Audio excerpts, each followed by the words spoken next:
probably used to do. Every time I was like, Everybody's still in it. Everybody's still in it. Well, except We for bought Chuck. those Yeah. honey baskets.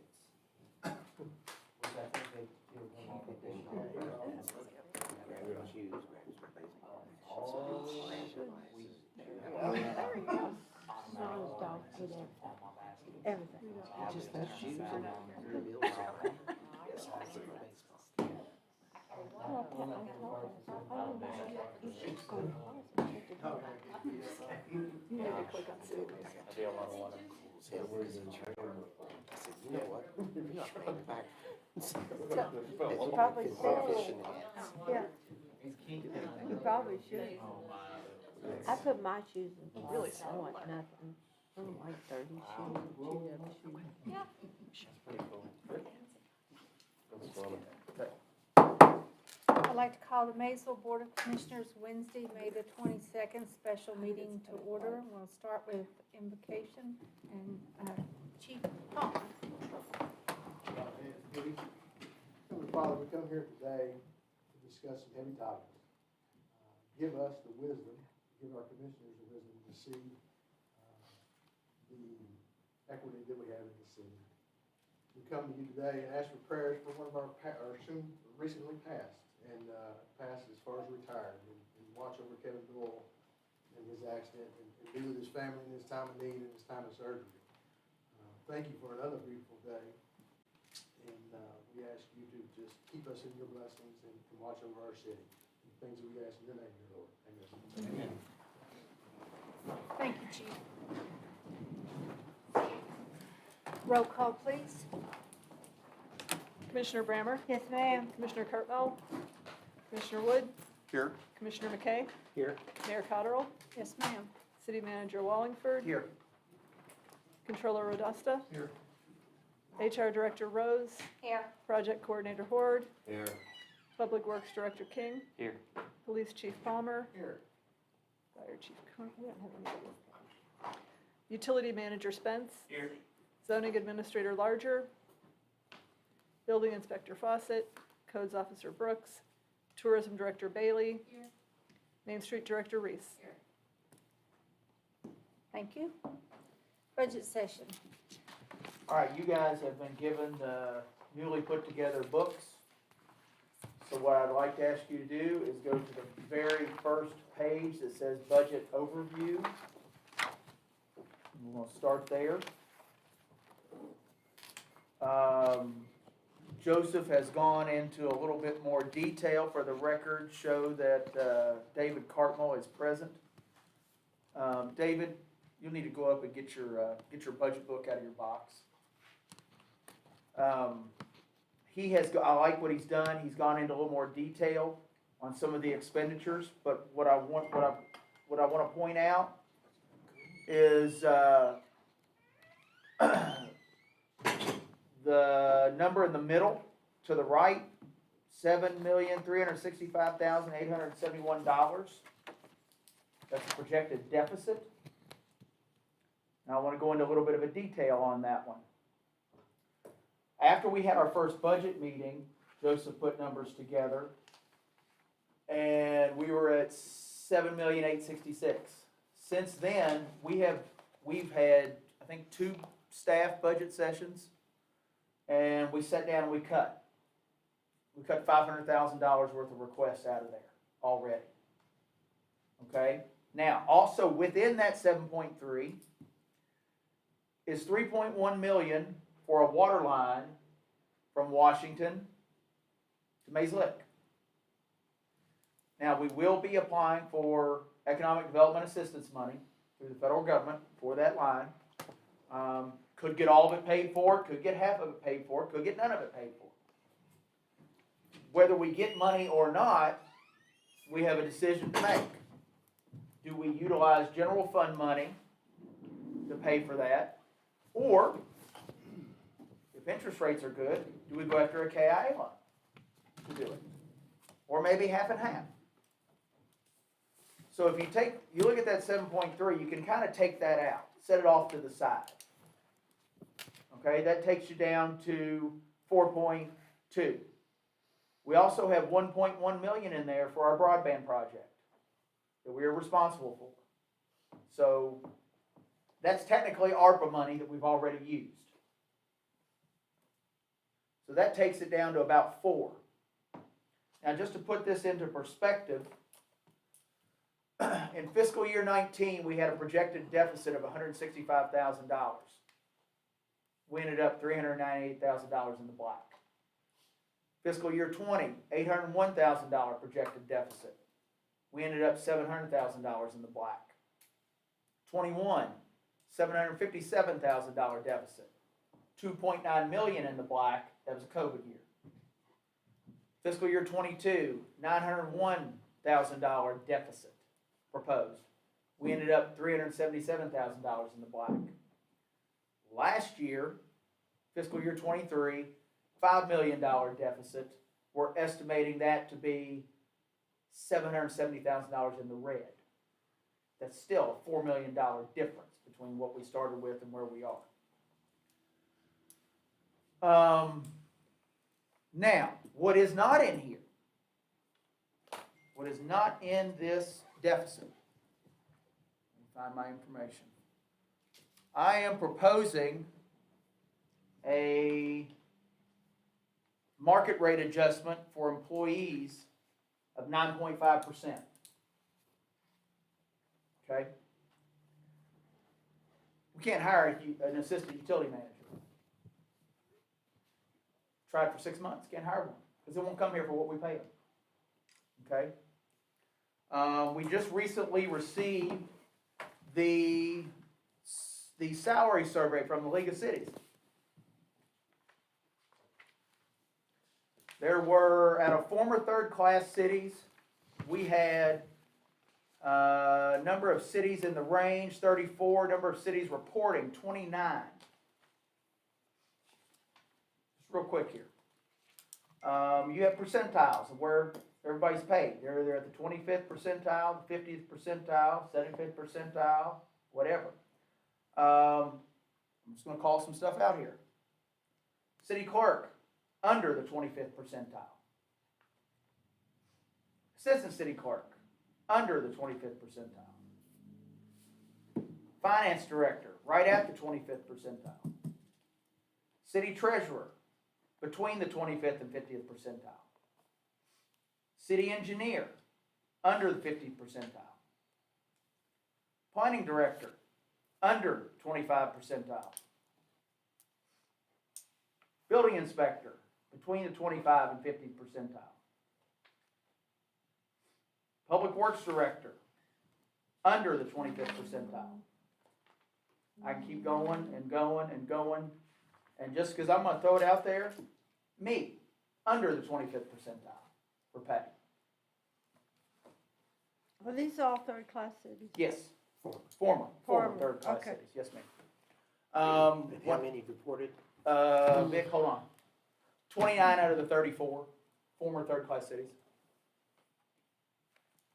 I was at at my annual city management conference in February, and we had a session called Transforming the Workplace Culture to Retain, Recruit Talent. This was put on by Jim Arndt, who is a former city manager for the city of Paducah, and he's the owner of Arndt Municipal Support. He talked about retention versus recruitment. He said the workforce is not there. He said the market has changed. Have we? Current trends. Cities are having an unsuccessful job search for finance directors, building officials, city management, and utility managers. People are seeking more compensation. So what can we do? You offer golden handcuffs, which are financial incentives to employees to discourage them from leaving. And you pay above the market rate. We're lagging. We're lagging behind the market rate. And that's, now, I just named off a few. I know she's done some more research on other, and they're in here too. I just went through a few of them. So with that said, as I told you, that's not in here. That's not in that deficit. Okay? A 9.5% increase mostly across the board. There are adjustments that need to be made. Talk about the federal salary adjustment real quick. So basically, are you familiar with the FLSA laws and threshold in order for an employee to be exempt? If they don't make up to a certain amount, then that means they cannot be, they're subject to overtime. Even though their salary, they can receive overtime because they don't make that threshold. What's the current threshold? As of today, 36 something? 36 something. And then it's going to July 1, please hold, I should have written this down. 47. 47, and then it's going to 58, 656, January 1 of 25. So basically, there's criteria in order to be an exempt employee, a salaried employee. So if you meet that criteria, we have one of two choices. We can leave that employee hourly, and they'll get overtime, or we can move them up to the threshold. And there were some employees that we would like to move up to the threshold because they should be salaried based upon their work. Now, Their job duties. the reason I stopped at 9.5% is if you go above 10% and you're within 5 years of retiring, that's a spike. That year gets pulled out and does not count towards your high five. Okay? That's not a good thing for somebody who's going to be retiring. It's not good. Just to put this into a little bit more perspective, you know, kudos to everybody in this room and what we've done. It's just some rough calculations. Since 2017, $15 million in grant funds we've received for projects that we've done or are in the process of doing that we wouldn't have been able to do without receiving these grant funds. $15 million. Not to mention our sewer rates are going to be capped for the foreseeable future. $25.6 million in General Assembly allocations that came from us. We sent the information to Steve West. Now, is water pulled going the to be trigger. capped also? No, just sewer. Because this goes, that 25.6 million goes towards the long-term control plan. We would have had to have borrowed that money. They would have looked at our rates, determined do we have the cash to pay it back. If we didn't, rates would have gone up to pay for it. We have to do these projects. We're under a state consent decree. Now, one thing going for us is the county employee retirement system, employer contribution rates are going down. They're forecast to go down for the next 20 years. Okay? This year we're saving about $250,000. Yes. Is that right? Okay. So we're saving that. Again, we took out $500,000 worth of projects or equipment that we could get by with. Now, other options. Obviously, you can make cuts. But we also need a way to increase revenue. Okay? Let me find my notes here. We have been at, I know this is a sore subject, I get it, particularly with what our counterparts down the street did last year. Our payroll tax has gone up 0.04 since 1988. One time there was an increase. In 1988 it was 1.95. In 2019 we raised it to 1.99. Okay? If, and this would be my recommendation, if you raise that by 11/100%, is that what that would be, roughly? From 1.99 to 2.10, 11, would generate $380,000 a year. In sync with that, that's the payroll tax that everybody in this room pays, everybody in the city pays, all of you all pay it. Our Gross receipts fee, which is basically $75 for the vast majority of businesses here. We raise that to 90, would generate another $144,000. Together, that's $524,000. How long has it been 75? As long as I know. Unless even that one on. Yeah, I was looking at the 1987 Yeah, I mean, ordinance that's- book. That's what I'm saying. It's- Yeah. It's, Yeah. in essence, has gone down for 30 years. Well, the thing is, we've had these rates at that, but everything else has exploded. The cost of everything, you all know it, it's risen. And in order to keep quality employees, we've got to pay them. In order to recruit people, we've got to pay them. He has no help. Okay, because the lowest we can get right now is $80,000. A quality candidate for the assistant job. I'm not going to throw him under the bus. He's not making that. He deserved to be making more than that. We've made a few adjustments in the past month or so. We're getting there on a few individuals. We got to get everybody there. One other rate that we have lagged on. The average property tax rate in the state for cities is 0.220. We're at 0.158. We have taken the 4% one time in my 24 years.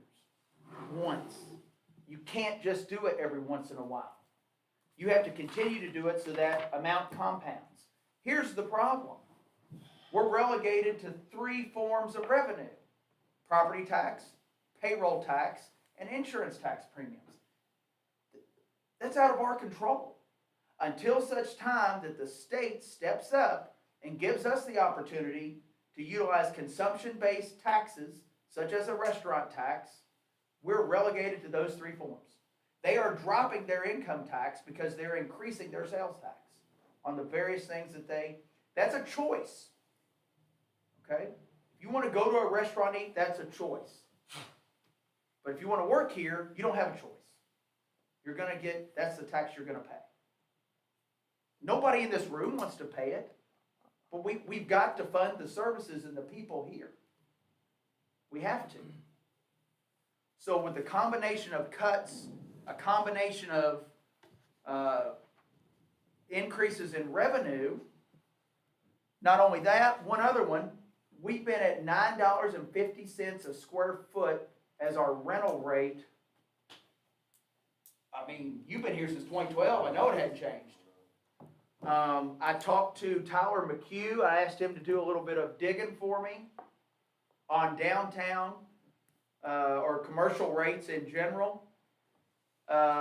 He tells me a top tier, like New Primary Plus down here at Browning Medical Building, is $15.50 and above per square foot. Mid-level is $12 to $15 a square foot. And C, which he says is a dated or not street front, kind of like his office, is $9.50 to $11.50. I would propose raising our rent. Everybody else has raised their rent. I would propose going from starting not this coming fiscal year because it's not enough notice, but starting the next year, go to $12. Go to $12 and then be looking at $15. Yeah, I had it on, I didn't. When you were talking about the fee a while ago, Uh-huh. which one was that? Which, Was that, the payroll tax or occupational tax? either one? The insurance premium? No, the rate that we are charging, was that for business license? or- A business license is $75, the vast majority pay $75. You have to make X amount before you start, Occupation. Yeah, before you start paying more. Your Walmart, your Kroger, your bigger corporations are gonna It's pay based more. on your gross. Gross receipts, yes ma'am. Correct.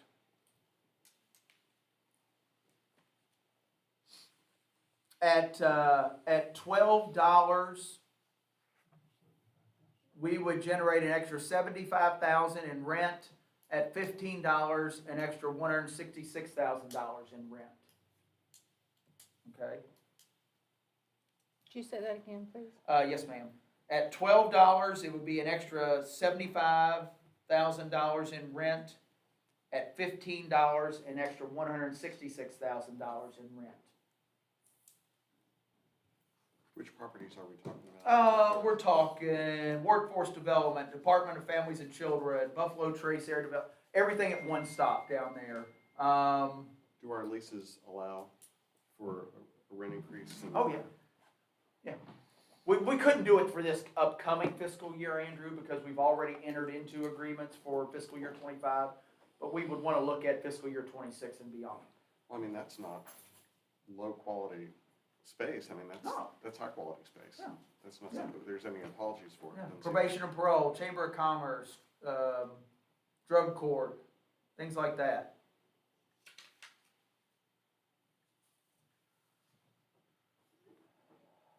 One thing that I have gotten numbers on, that you did include on the eminent domain, right? I've gotten what I would call drive-by appraisals back from a local appraiser.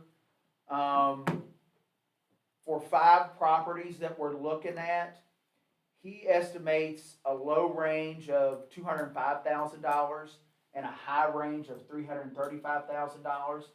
Now, again, keep in mind, number one, we can pick and choose which one of those we would want to go after, and that would be in closed session because it'd be a lawsuit. Number two, it should be an in and an out.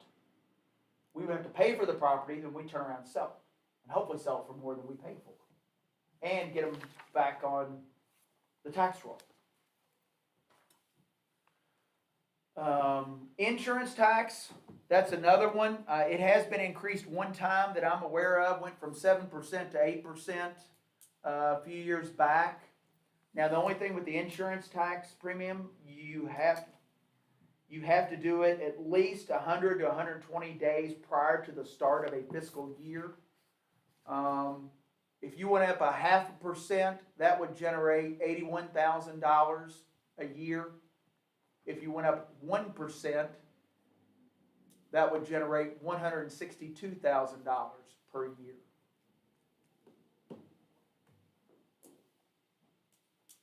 Do you have any idea how much insurance rates have gone up? I can tell you, David, let's see, I'll just tell you. I've got 3 vehicles on full insurance, 1 on liability. My monthly bill just went from $375 to $405. So it went up $30. I can tell you right there. But Just from personal experience. I'm talking about on real estate, That I don't. like these old buildings, because they're canceling policies. And to get back in the game, they don't want these mutual insurance companies. They want replacement value. And I mean, some of these rates are tripling. Well, I'll just speak on the replacement value, because when I moved here and bought my house, Say that again. when I moved here and bought my house down in Vansburg, and I had State Farm at the time, but they did offer full replacement value. And I basically had to deny that and look somewhere else because, it was crazy, the value of what they said today's cost of a house would have cost to rebuild from ground up if something happened. And it was a sticker shock to me on what even the monthly rate was gonna be. That, I forget the exact thing, and I forgot to vote for that. Well, what I was getting at is with the multiplier effect, all of a sudden, it's just not the, 1% or whatever. It turned into a lot more money than. So you're saying that insurance tax receipts are gonna go up no matter what, simply because we're all paying more in insurance? Well, it will, but I mean, for some people, it's gonna go up a heck of a lot, yeah. I mean, mine doubled. Yeah. I had a Yeah. $10,000 tax bill, or insurance bill last year that went to 20. That's why I hate to Went to put a 20. double whammy on everybody. I'm just I providing need a information. $10 an hour job just to pay my insurance. I understand. I'm providing you revenue options. Let me go back real quick to the payroll tax, which is currently at 1.99%. Just to put this into perspective. If we increased it to 2.1%, which is 11/100%, Somebody making $50,000 a year, who gets paid 26 times a year, it's like everybody here gets paid 26 times a year. Currently, in city payroll tax, they're paying $38.26 a paycheck. If it went to 2.1%, they'd pay $40.38. That's an increase of $2.12 per check. Somebody who's making $15 an hour currently pays $23.88. At 2.1%, they would pay $25.20. That's an increase of $1.32. Now, somebody who's making minimum wage, it's $7.25 an hour. Currently, $11.54 a paycheck comes out. At 2.1%, that would be $12.18. That's 64 cents a paycheck. But I want to comment on that. They just got payroll tax basically almost doubled of what they were paying. And when you talking about that person who's making minimum wage or $12 or $15, and they already can't afford a home in this town or to pay their rent, and then we're putting the burden on them, and Yeah. maybe they're deciding whether they can afford medicine or to eat tonight. I'm a property owner. Do I want to pay more taxes? No. But is it going to determine whether I eat dinner tonight or not? No, it isn't. And I feel like that's where the burden needs to go, not on payroll tax. Understood. But you also have to keep in mind that taking the 4% on the property tax is going to take at least 5 years to build that up to where it's multiples of hundreds of thousands of dollars. Because it compounds. You have to take it every year. It would take several years. It would take several years. That's I know. all right. I That's all understand. right. I understand. But sitting here not doing it is just kicking the can down the road, just like the utility department. I understand. And it needs to stop. What I'm trying to do is to show that we pulled back the reins on what we requested, but then other options to fill that gap on a deficit. $7.365 million. We're not going to end up at $7.365 million. I can tell you that right now. Just go back and look at what the previous fiscal years that I read off. We're not going to end there. We're not even close. But you have to prepare like you're going to end there. Yes. You have to prepare like you're going to end there. And I think we also have to think about, just the sewer upgrades, the water changes. In the long run, that's all going to save us money because we're bleeding money now for repairs. Sure. And I know that's down the road too, but we have to start somewhere, and we're doing that. So Right. We have an estimated carryover. We were told by the auditors, I was able to get this number out, of unrestricted funds of about $16.2 million. My recommendation to you all would be, do not let that get below 8. Keep our reserves at 8. Doesn't mean you spend $8 million this year, but over time, do not let that get below 8. Now, a lot of cities have policies on their unrestricted funds. A couple that I looked at theirs is 17% or maybe 20%. That's too low in my mind. I'd rather see it be closer to 40 or 50% just in case something happened. We have been financially smart at this city. The problem is costs are rising. And if our revenues aren't changing, if our percentages on the tax base aren't changing, we're not increasing those revenues to keep up with the costs of building materials, supplies. Go ahead. 3.5 years, that Maysville tank project doubled in price. 3.1 to 6.2. And that originally included the line and the tank. The line, the tank, and the booster substation. Chief, you just lost a police officer to Campbell County for how much a year? You're making $75,000 a year, Living here. living here. Not a sergeant, not a lieutenant, a police officer, Patrol officer. patrol officer. how many have you lost under the similar circumstances since you've been police chief? Since I've been the police chief, he's the first one. Prior to me becoming chief, we lost 1 or 2 independents. I'm locked in here. No, but that was just, You got state police hiring at $67,000 a year for an officer right off the street. I get it. I I can just retire- asked. I can the retire question. right now. I'm not going to. I can retire right now and go to Northern Kentucky making 6 figures. Just like that. The 2 lowest paid officers I got right now are making $18 an hour. That's astronomical from when I started, but the cost of living has went up that much in 22 years. What's So the poverty level? We've got to do something to retain our good, and these are hometown kids. These are hometown Maysville kids. I'm getting ready to try to hire 2 more here, hopefully next month.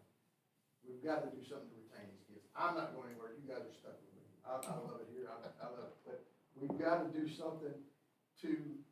Here's the thing. The retirement system is not there anymore. Myself and T.C. Rice, I think, are the only 2 left on the Tier 1 retirement system and for the police department. Everybody else is a 1B, and then they go to a T, 2, and then they go to a 3.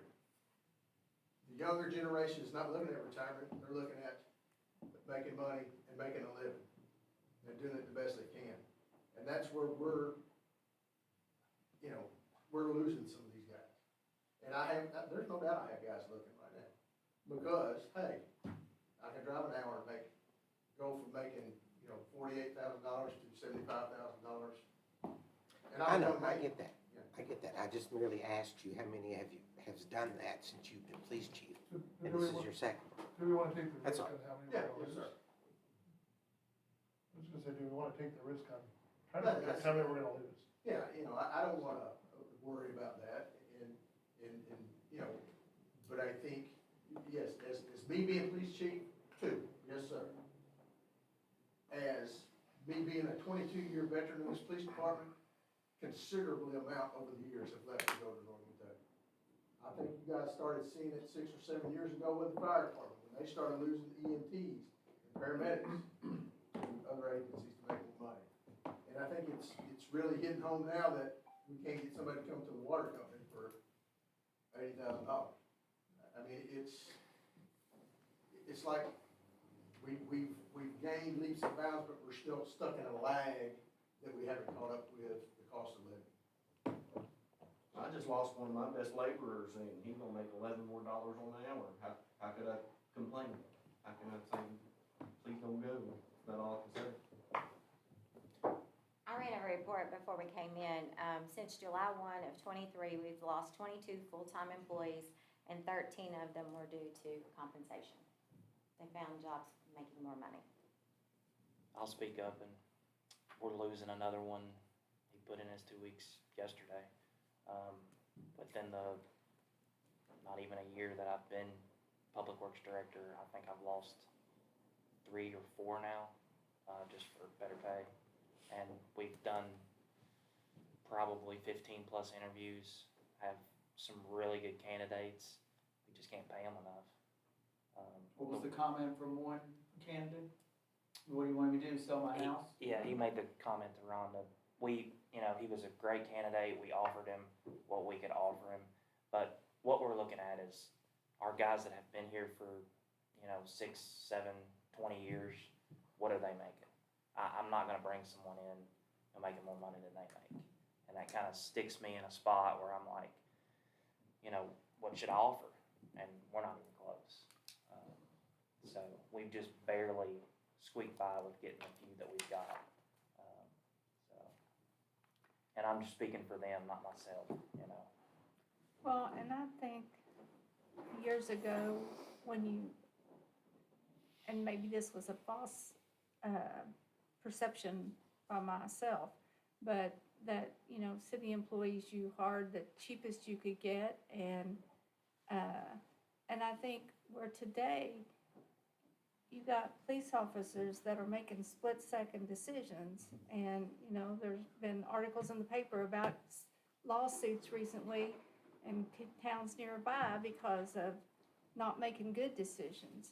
And when you think about utilities and dealing with chemicals and the technology that you have to use today and the forever chemicals and PFAS dealing with all of that, you can't hire Joe Blow off the street for minimum wage and expect them to operate our water and sewer or the equipment or even doing the construction repairs and stuff. Yeah.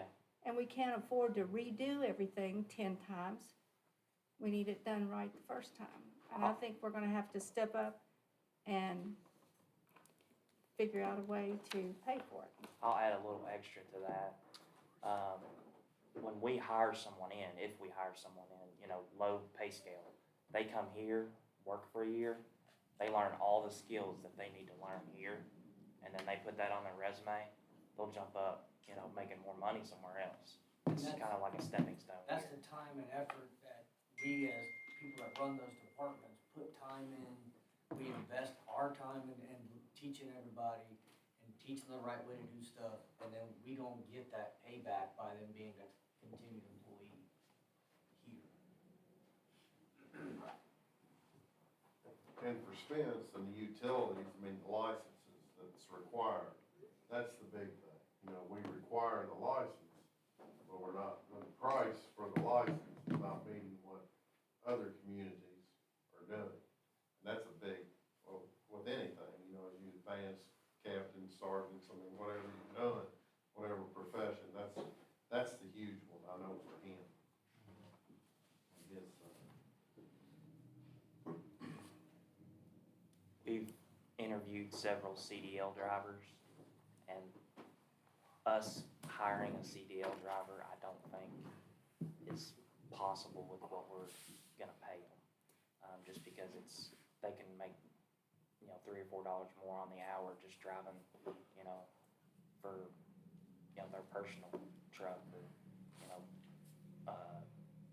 I guess, a small company, so. So Matt, what do you need from us today? I don't need anything from you for today. You're just now getting your books. I don't need anything from you today. Do you have copies of the pay scale? Give me 5. And you have the current as well, just so. I did not make 5 copies. Okay, we'll get that to you. This is the proposed pay scale.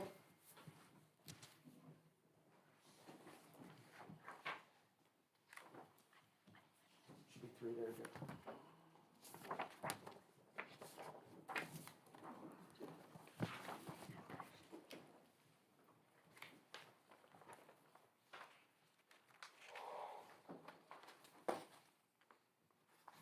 So yeah, we don't need anything from you today. Want to give you time to look through the book, look over that.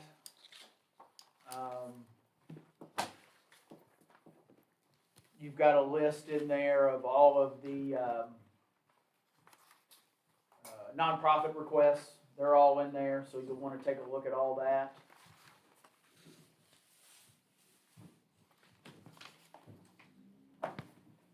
We do need to, well, no, we've gone over it. We've gone over all the requests. Once you get a chance to go through there and look at the nonprofit requests, we'll need to go through those. Where's that at? Should be tab 7 or 8, and 7 and 8, yeah. I think that we need to look at your 9.5, and I'd like to know what that, at our next meeting, what that's gonna make our payroll. I'd like to see a budget with that in it, not a budget without that, but a budget with that in it. Okay, yeah, again, Deb, that would raise it roughly $764,000. What And- about the Across occupational? the board, it's probably. I'm sorry. What about the occupational? I'm really not for payroll tax on. Yeah, occupational don't. and on the business tax, People are struggling enough Yeah. with what they're making. the business tax You said it was 75. is 75. If you went to 90, it'd be $144,000. If you went to 100, it'd be $240,000. Let's try the budget with And I'm like, 100. Deborah, No, I I'd like to get see it, I that, understand. I like to see that as, with those figures. So I tell you what, Joseph, do you think you could do that off to the side on here, just payroll itself? And have an amended sheet, a front sheet to give to them? Yeah. Okay, that's what you're looking for. Yes, So you're gonna send us that summary, can you send us sort of, What do you need? just you were reading off of, if we do this, Yeah, then it'll. yeah. Give us He's that ran the to numbers, be able to I'll shoot. be glad to, absolutely. Could we see a graduated scale on that business? I mean, I know the base is 75, but can you tell us what somebody No. with a payroll, just, It would have to be just a random payroll, I mean, it's That's not what gonna I be- meant. Yeah. Like just a, XYZ business has $1 million worth of gross receipts, what their occupational license fee would be. Well, I mean, when we really are saying $75 under $100,000. Yeah. So if you start to take that point, I mean, if you take any number, say $1 million, multiply it by .00075, That's what it's, there's their fee, Okay, that's their fee. so what, and I mean, I don't know if that one's shared too, but my spreadsheet basically took last year's actual gross receipt money we got and kind of backed into the equivalent that this is the total we got, so it equates X amount of $1 million in gross receipts. It's not pure rocket science type of thing on an actual number, but knowing that you're paying $75 for $100,000 or less, it accounts for that number, and then I multiply it across the board. $1 million, if somebody has gross receipts of exactly $1 million, their occupational license It's not fee. gonna change it. Huh? It's not gonna change it. Oh, what would change it? The percentage would have to go up. Yeah, but right now, like, they would be paying like $7,500. Yeah, that's what I'm saying. Yeah. So they'd be Yeah. paying Yeah. $7,500. Well, I thought you said $1 million. Yeah, $1 million in gross receipts, that company would pay $7,500 in their business license. And so if we went up to 100, they'd be paying 10,000. Oh, you're talking about changing the percentage. Yes. I thought you yes. were just talking about the minimum. No. We would change, no, no. we would Gotcha. change the percentage. It I affects see the what you're saying. minimum, but it also affects everybody. So would the application fee go up as well, then? First time, Yeah. yeah. yeah, the basic fee would, Yeah, yeah. go up. The first time fee would go up to. So that kind of gives you an idea there. Does that kind of answer your question, Andrew? Right now, you just take it, whatever that number is above 100,000 times .0075. Yeah, no, but we talked about several increases and but I wanna see all those. No, numbers. I will send that to you with what he's done, the spreadsheet he gave me, I'll send it to everybody. I've gotta tell you, I'm not a big fan of the insurance tax, just in general, and I know people wonder why that is, and it's hard to explain because we're limited to the income that we have. You know, the state says what we can collect money on. And so they say, this is your way of raising money. You That's know, it. Those are the only congratulations. options we have. That's it. Will you two be lobbying Senator West and, in the bayou or next year about changing the rules of the game where we can go out here and raise money? There was I've talk, lobbied, I restaurant. think, We I've already lobbied have. for 8 years. I mean, But he's, and I think we all have. I mean, I think you guys have done it, because I've sent you emails on it, said, hey, contact him. We continue to do it, but now, I tell you, there is one little piece of good news that I forgot to mention. One little piece of I'm potential just good. thinking in the odd year, 2025, Oh, yeah. they may be open, because in Yeah. even year budgets, Right. they've got Absolutely. everybody in their ear, and everybody, I'm just saying, maybe No, that would be a good time to 100%. try again. We all should be doing it. All of us need to be lobbying. Possible good news. So a city and a county down in southeastern Kentucky filed a lawsuit basically saying that the restaurant tax was unconstitutional because it was limited to former 4th and 5th class cities. The same way they did with the Sunday liquor sales. That's how that started. third-class cities was omitted from that. Yeah, but what happened with that is, we lost our opportunity in 2021 to go after that 5% tax. No, I meant to be able to sell on Sunday. Yeah, Oh, no, he's sell talking on about, Sunday? Oh, he's I'm talking about sorry. Sunday sales. Excuse me, I'm sorry. Third-class cities were omitted from that, Right. and they filed a lawsuit down there, and the state Supreme Court says, hey, that's unconstitutional. Yep. So what's happened there is, they filed a lawsuit in Franklin Circuit Court. The judge has come back, and this is what's called a non-final order, because you know this stuff better than me. There's a lot of, there's appeals times there. He has basically declared it at this point unconstitutional. And has said that the city of, I believe it was either Hazard, thank you, Hazard can now do it. And that other prospective cities, which haven't been named, will be allowed to do it.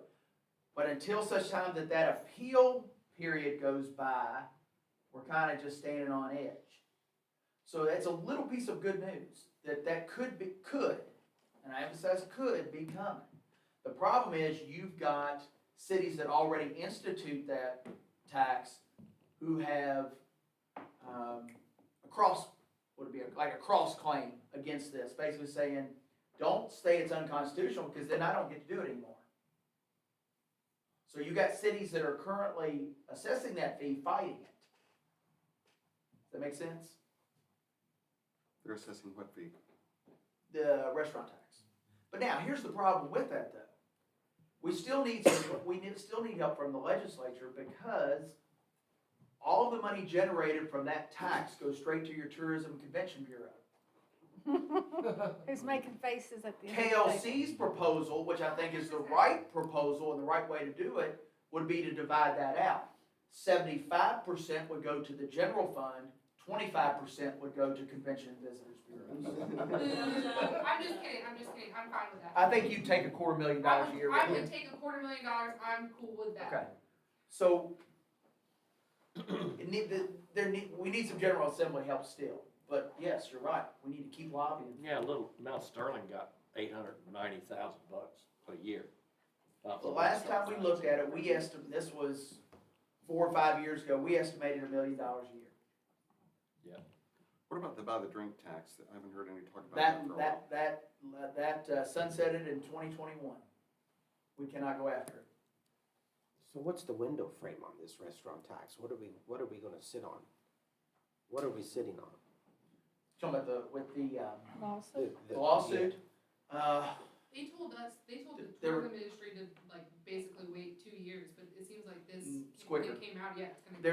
there's a 10-day appeal for something, Vic, and then there's a 30-day appeal. So you gotta wait until after that appeal process ends to see if anybody wants to fight that. That's why it's potentially good news. But I still think we still need to lobby, depending on what comes out of this. We still need to So lobby. that's soon. Relatively. But again though, if it stays the way it is, even though let's say every city has the opportunity to do it, no money would go into the general fund. It would all go to the tourism and convention, You're gonna which, have Shelby, Kentucky's gonna fight it, they make $1 million and it's all their restaurant tax, they don't make any really off of hotels or anything. You're gonna have a lot of other, Bowling Green has a restaurant tax, don't they, Moorhead, Mount Sterling, they don't have hotels, they make it all off of that restaurant tax, so they're all gonna fight it, and KTIA is gonna fight it, that those cities that currently collect 100% restaurant tax to their CVB, keep it that way. And then I think KTIA supports a 50-50 split, but I think Kentucky League of Cities wants a 70 to city 75-25. 30, yeah. Yeah. So, or 70, I thought it was 70-30, but whatever it is, you're gonna have those people coming in and fighting it before anything happens in the legislature and they make a decision. So So- I think you're still a year out. So Matt, is, by them, if they declare it unconstitutional, is that automatically take the tax away from those other cities? Why would that affect them? I mean, it almost seemed to take away the whole statute. Yeah, And not they- just yeah. allow everybody. I think that's why they're fighting it, Andrew, why the cities that currently Right. have it are I fighting mean, if it. that's unconstitutional, it'll Right. probably go away. And I don't know if a new framework would have to be devised up by the General Assembly for it. It's a Why little- do some cities have it? Because they're former 4th and 5th class cities by population. Okay. Here's a good one for you. The city of Elizabethtown, which has a population of what, 25,000 people now, is a former fourth-class city. They've grown, well, they've grown because of being at the crux of Bluegrass Parkway and I-65, Exactly. but because of that restaurant tax. That's enabled them to grow. Yeah, they're a former fourth-class city. It's crazy.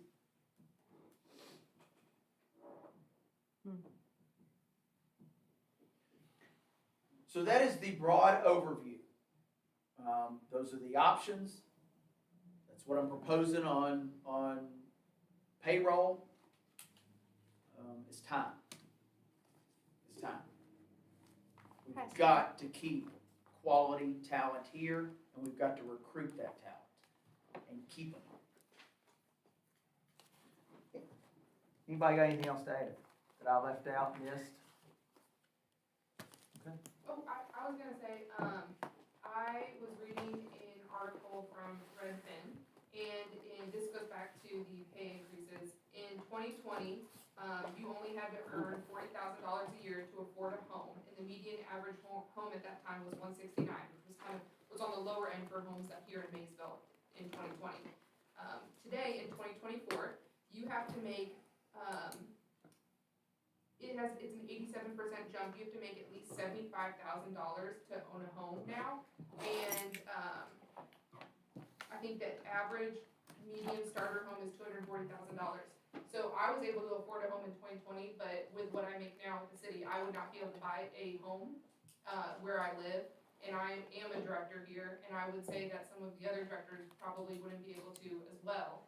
And then if we expect, to recruit people to come into, these positions, you're not gonna see that. I mean, they can't, because I think my mortgage is less than right now what it is to rent a place in Maysville too. So it's really sad because I don't think a lot of people realize how expensive it is to live in Maysville. And one more thing, and Victor, you asked, I've been very fortunate because I've only lost 2 people, 2 other agencies. But that's a cost to my department. That's a cost I invested in an individual for training, for uniform, for equipment, and not all. And it's, in fact, it's a different beast in our area as far as law enforcement and first responders because everybody, there's such a shortage. I was talking to a friend of mine who's a major with LMPD. They're over 300 officers short. Lexington is over 200 officers short.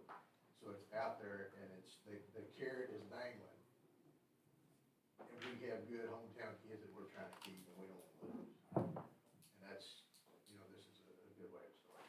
Well, they're always going to be able to outbid us, unfortunately. Campbell County is always, if it takes $150,000 a year for them, that's what they're going to pay to get our people. So we're going to have to find some way, even above and beyond pay, to make sure that they want to stay here.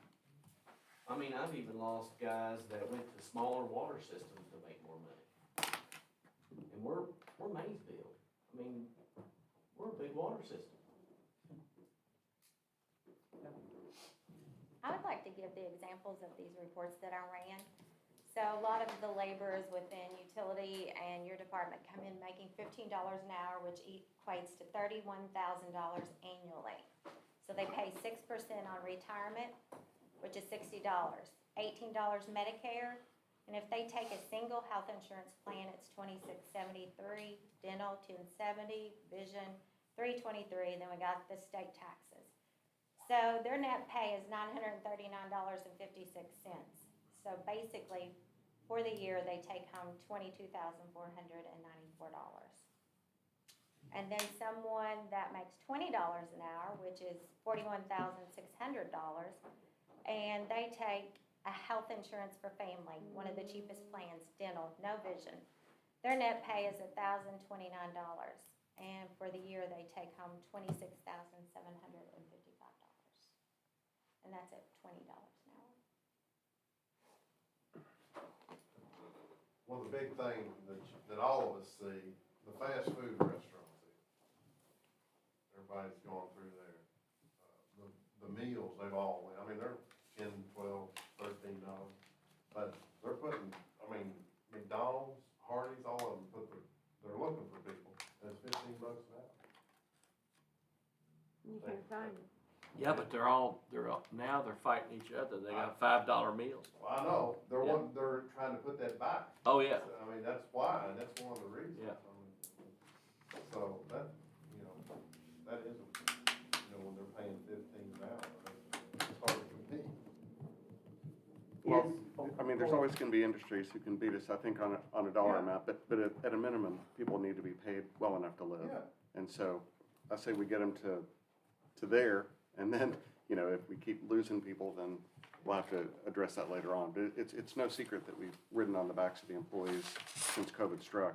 And I don't know what they would have made if we had given employee pay raises according to the rate of inflation. I would kind of like to see, I don't know how hard that is, Joseph, to prepare that, but it would be interesting to see what the average employee would have made had we increased it by inflation every year instead of just 2 or 3%. But to me, it'd be a good start, is to look and see what they should have been making after inflation increases. Well, I think you look at the cost of living, when you look at the cost of living here, the cost of housing, and as you guys were saying, people can't live. They can't buy a home, they can't pay rent, and they can't pay their doctor bills on those salaries. It's disgraceful. Is a week long enough for you guys to have time to I'll go? have to look at mine. Well, no, I'm not, I would like to look at next Okay. week. Maybe Wednesday or Thursday of next week. I that would can't get- Wednesday, cause You can or can't? All right, Tooth Fairy. It's fine, I understand.